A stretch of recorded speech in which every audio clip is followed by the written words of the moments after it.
This is great. Real quick, Yeah. just going around the room. Yeah. What are your favorite no-effort recipes? No effort recipes. I got one. Well, All right, you take a flatbread or like a tortilla shell or something like that, throw it in the pan with a little bit of butter, put cheese and egg on it, and then you fold it in half once it's solid enough to fold in half without leaking out. You got yourself an egg and cheese breakfast quesadilla. Basically, the only effort you have to put into it is flipping it closed. I don't know, that sounds like a lot of steps. Mine is... You have to cook the egg. You should, the pan should be on. Did I not mention the pan should be on? I felt that was implied, but I felt that was implied. Anyway, it's very low effort. My favorite is Pizza Hut. Pizza Hut. That's very low That's effort. that's very low effort.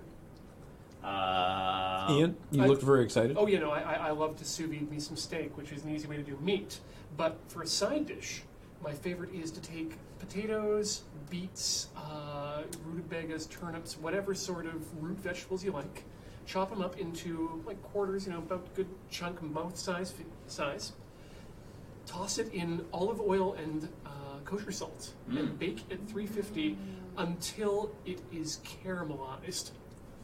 And just the onions and the shallots and the garlic and the potato and everything. It's the closest thing you can get to candy at zero effort.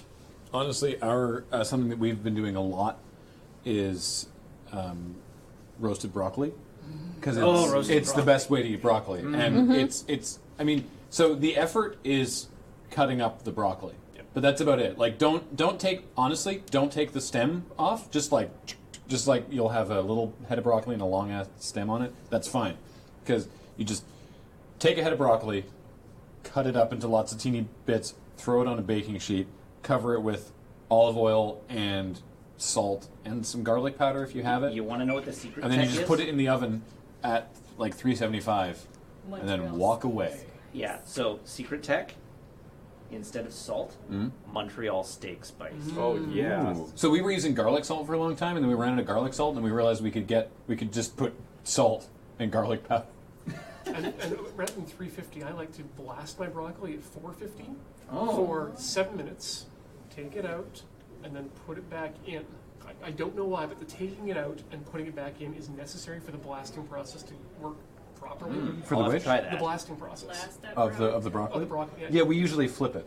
Okay. Well, not flip, because it's not. We just sort It's of like a we take some tongs and like just f it up and then put it back in. And I also brush each individual floret with oil before it goes in. Oh, See, we don't do Yeah, that. I usually put it in a bowl with Yeah. the oil and then toss That it works. in the oil and then Montreal steak spice it and then onto the baking tray. And I do in the that oven. with my Brussels It's sprouts. so good. And then toss, once they're done, toss them again in some Parmesan cheese. Yum. Yeah. And then I eat it all because James doesn't like Brussels sprouts. Like a monster. On a strict per meal, low effort recipe, this is just because I eat really boring lunches all the time these days. You go to Costco, Uh-huh. you get yourself a Costco-sized flat of chicken breasts, Yeah. which is usually 7 or 8 chicken breasts. You take those chicken breasts, you put seasoning salt on them, you put them in the oven, you bake them for 20 minutes aside, you take them out, you portion them into 8 lunch containers, and you have now made 8 lunches in 40 minutes.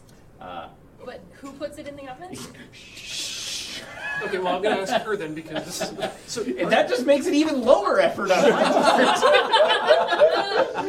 so are you brining these chicken breasts? No. Oh, you really No. should. So occasionally we brine pork chops. Yeah, I which took is your really good. I took your advice on brining the pork Okay. chops, but the chicken doesn't really like. I find that if you bake chicken, if you don't overbake it, like if you overbake it, it goes dry. But if you don't overbake it, it ends up being pretty juicy.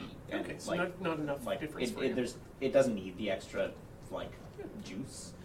I slightly undercook them because then when they get nuked later, then they're That's some perfect. secret Yeah. tech. Yeah. We chronically overcook our food in this continent. Cool. Well, that actually solves that challenge. We've done it. Woohoo! We've solved it. Good job, everybody. We solved food.